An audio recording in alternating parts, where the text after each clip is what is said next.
Apakah arsitek masuk neraka? Tergantung dia bangun apa. Dia bangun diskotik, dia bangun gambar untuk rumah perbuatan maksiat, maka dia berdosa. Tapi arsitek membangun istana megah untuk anak yatim, dia gambar rusunawa untuk santri tahfiz Quran, dia buatkan bangunan masjid sehingga semua orang datang berdecak kagum melihat. Subhanaka, maha suci engkau ya Allah, ma khalaqta hadza batila, tidaklah yang kau ciptakan ini sia-sia. Rambut sama hitam, isinya macam-macam. Rambut adik-adik mahasiswa sama hitam, kecuali beberapa yang sudah meninggalkan dunia hitam.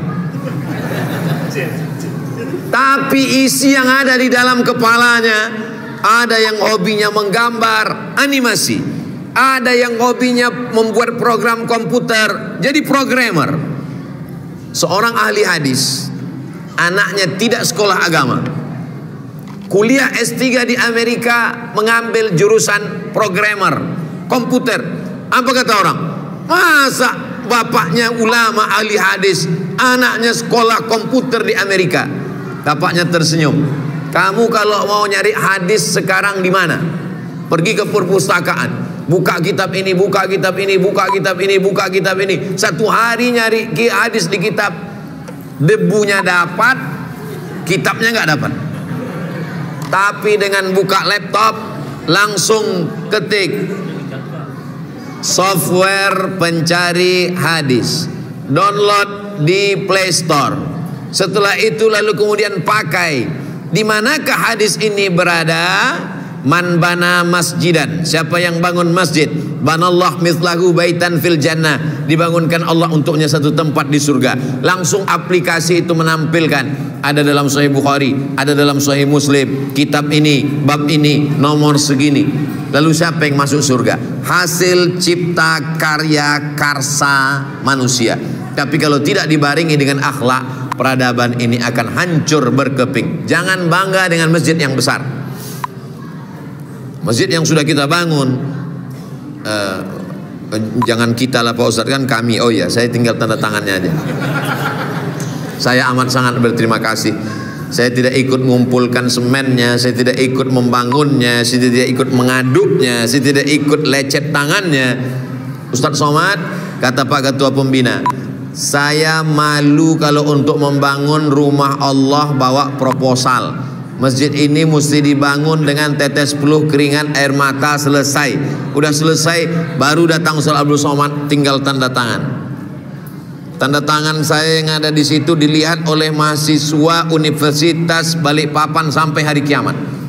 Semua mahasiswa Balikpapan tahun 2030, 2040, 2050 sholat kemari, mahasiswa baru, mahasiswa lama, orang tuanya, acara wisuda, mereka lihat tanda tangan. Oh, tanda tangan almarhum Ustadz Abdul Somad. Padahal saya tidak ada kontribusi apapun. Saya dimuliakan, saya dihormati, ditunggu 4 tahun 4 bulan, kurang 2 hari. Kurang apa lagi coba? Penghormatan yang luar biasa. Tapi jangan bangga dengan peradaban fisik. Kenapa?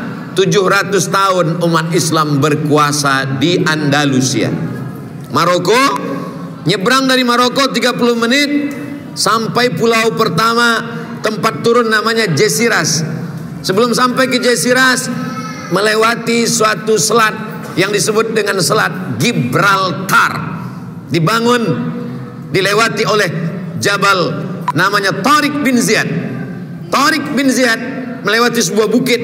Mereka menyebut bukit itu Jabal Tariq. Jabal bukit Tariq, bukitnya si Tariq, panglima perang yang melewati. Orang barat susah menyebut Jabal Tariq, mereka sebut sebagai selat Gibraltar. Sampai ke ujung pelabuhan pertama mendarat perahu disebut Jesiras. Diambil dari bahasa Arab Jazirah. Jesiras dari bahasa Arab Jazirah. Jazirah artinya pulau. Ketika mereka sampai, mereka mengatakan itu di sana ada pulau. Orang Arab menyebutnya Al-Jazirah. Mereka pun sampai ke pulau, dan pulau itu bernama menjadi benua besar. Dia disebut dalam sejarah Islam Al-Andalus. Maka begitu banyak sekali ulama bergelar Al-Andalusi. Di antaranya Imam Al-Qurtubi Al-Andalusi. Al-Qurtubi diambil dari kata Cordova. Kita selalu mengkaji kitab tasawuf, namanya kitab Al-Hikam, ditulis oleh Imam Ibnu Athaillah As-Sakandari. Imam Ibnu Athaillah As-Sakandari punya guru namanya Imam Abul Abbas Al-Mursi. Mursi diambil dari nama kota di Andalusia, nama kotanya Marseilla. Jadi kota-kota ini berada di Andalusia.